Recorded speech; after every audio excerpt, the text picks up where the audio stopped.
Welcome back to the Midgard Archives. Step into the light and out of the cold. In our previous entries, we explored the physical rot of the Draugr, the animated corpse that refuses to find peace in the grave. We moved then into the shadows of the pines to uncover the deceptive beauty of the Huldra, the forest mistress whose seductive facade hides a hollow, rotted back. These entities represented the terrors of the earth and the woods, the physical and the psychological. But tonight, the archives lead us away from the solid ground. We descend toward the edges of the black lakes, the rushing rapids, and the hidden veins of streams that define the Scandinavian landscape. Here, in the damp and the dark, we find a creature whose tragedy is as deep as the waters he inhabits. He is the dark musician, the shapeshifter, the drowning king. He is the Näcken, the melancholy of the deep, the fallen spirit. Imagine standing by a waterfall at the stroke of midnight. The air is thick with a cold, clinging spray, and the roar of the water is a constant, deafening weight against your ears. It is a place of raw, elemental power, where a single misstep on the slick, mossy rocks means certain death. And yet, through the thunder of the rapids, you hear something that defies every logic of the wilderness. A violin. It is not just a tune. It is a melody so perfect, so heartbreakingly beautiful, that it feels as though the river itself has found a voice to weep for its own isolation. Unlike the Huldra, who seeks company to fill the hollow void of her existence, the Näcken is a creature of pure, isolated sorrow. In the oldest Swedish and Norwegian accounts, he is often depicted as a man sitting naked in the rushing current.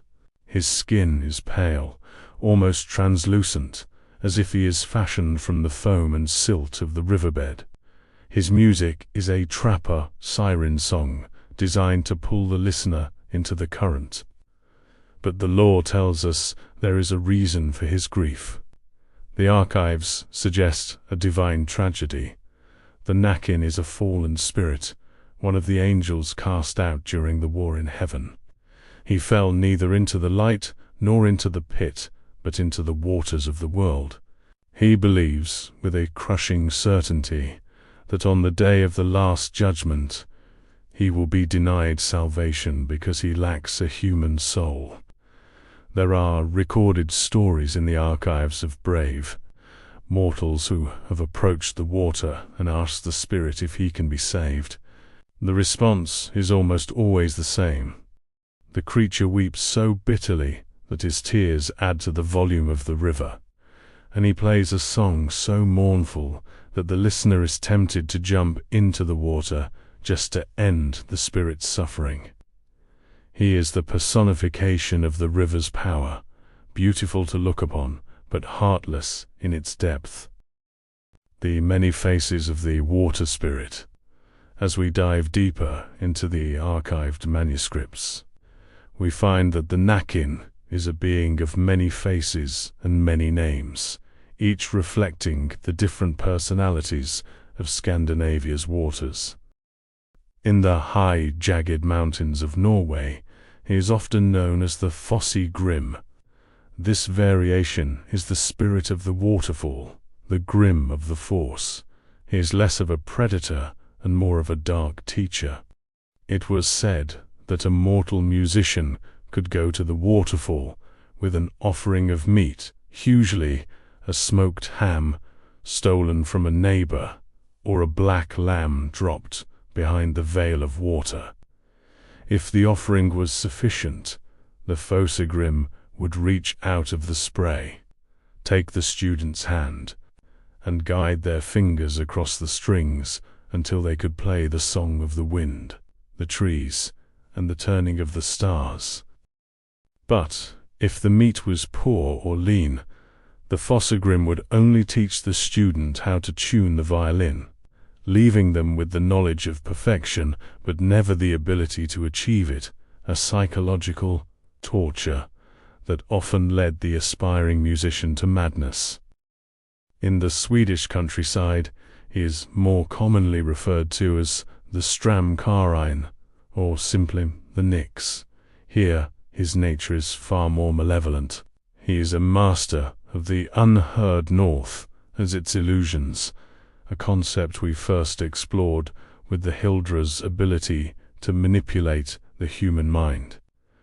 He can appear as a golden ring floating on the surface of a pond, shimmering with a light that seems to promise wealth.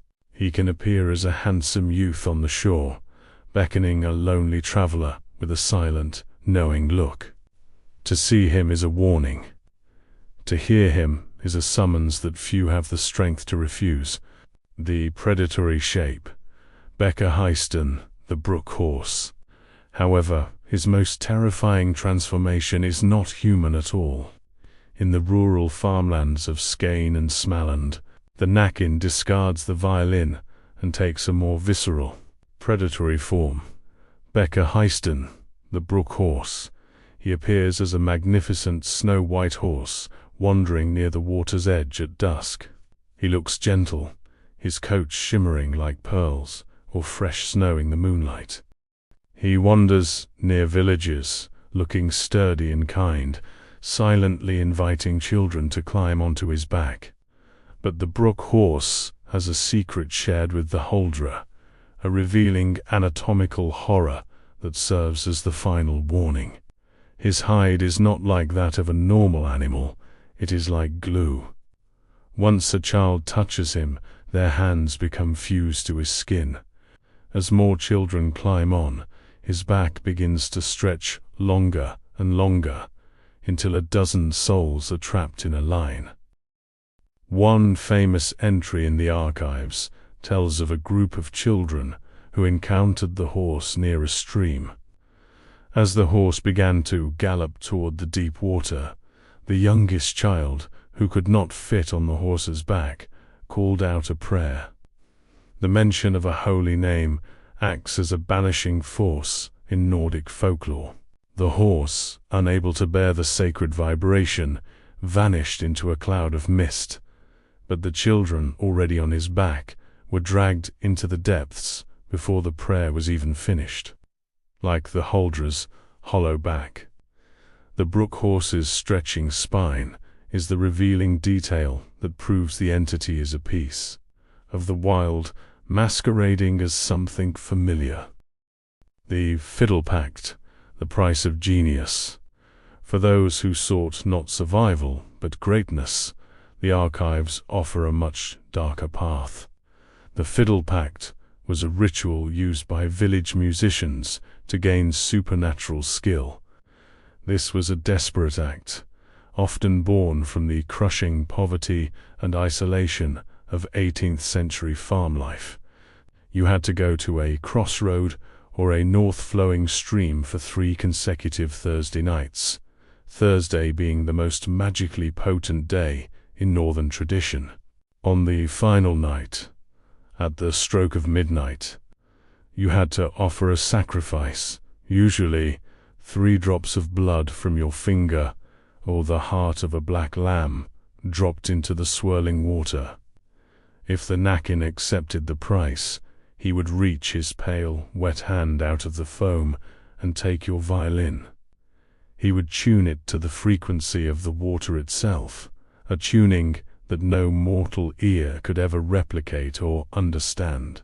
When he handed the instrument back, you were no longer a mere village fiddler. You were a master of the forbidden music. It was said that once you started playing the Näcken's tune at a wedding or a dance, you lost control. Your fingers would move with a life of their own, and the listeners would be forced to dance until their shoes wore through to the bone and their hearts gave out from exhaustion. The violin became a cursed object, and the player was often drawn back to the water in the end, unable to live in a world that sounded so dull compared to the music of the rapids. The legend of Hårgalåten, the eternal dance. Perhaps the most chilling entry in our archive is the legend of Hårgalåten, the song of Hårgar. It is the ultimate warning against the forbidden music. It tells of a group of young people in the province of Hälsingland who were dancing late into a midsummer night. Suddenly, a strange fiddler appeared, wearing a large dark hat that cast a shadow over his eyes. He began to play a melody that was impossible to resist. The rhythm seemed to beat in time with the very pulse of the earth. The dancers found themselves moving in a circle faster and faster. They tried to stop, their legs screaming in pain, but their feet were no longer theirs to command. The fiddler led them out of the barn and up to the rocky top of Hårga mountain. The legend says they danced until their flesh withered away and they turned into skeletons, their bones continuing to rattle against the stone long after their lives had ended. If you visit Hårga mountain today, you can see a circular groove worn into the rock, a permanent scar on the landscape left by the dance that never ended. This wasn't just a story, it was a communal memory of the danger of losing one's soul to the unseen forces that waited just beyond the village lights. The Archivist's analysis, the sociological shield. As an archivist, we must look beyond the monster to find the human necessity behind it. Drawing from the study of human societal structures and the framework of social science, we can see the Näcken and the Brook Horse as a sociological shield. In a time before modern water safety, fenced-off rivers, or emergency services. Drowning was a leading cause of death in Scandinavia, especially for children and exhausted laborers. The legend of the Näcken wasn't just a scary story, it was a survival manual. By teaching children that the water held a horse that would trap them, or a man who would lure them with music, parents created a psychological barrier that kept the vulnerable away from the dangerous currents. The monster was a way to personify the very real, very lethal indifference of the natural world. Using the lens of human rights and social science, we see how folklore acts as a protector for the vulnerable in isolated agrarian societies. The Näcken represented the ultimate outsider, a being who had music and beauty, but no soul and no place in the world of men. He was the personification of the isolation that drove people to the brink of madness. A mirror held up to the psychological fragility of those who lived on the edge of the known world. Conclusion. The Näcken remains the haunting, unresolved melody of the North. He is the reminder that some things in this world are too beautiful to be safe, and some music is too perfect for mortal ears to bear. He is the king of the deep, waiting for the next traveler to stop by the water's edge and listen to the song of the rapids. Thank you for visiting the Midgard Archives once more. We hope these stories stay with you, but not too closely. The next time you find yourself near the rushing water, subscribe to Open the Archives and stay in the light. Our next entry will leave the riverbanks and head into the high stone-cracked mountains to find the massive, sun-turned giants, the trolls. But for now, listen to the rhythm of the water. Is it just a current, or is someone tuning a violin in the dark?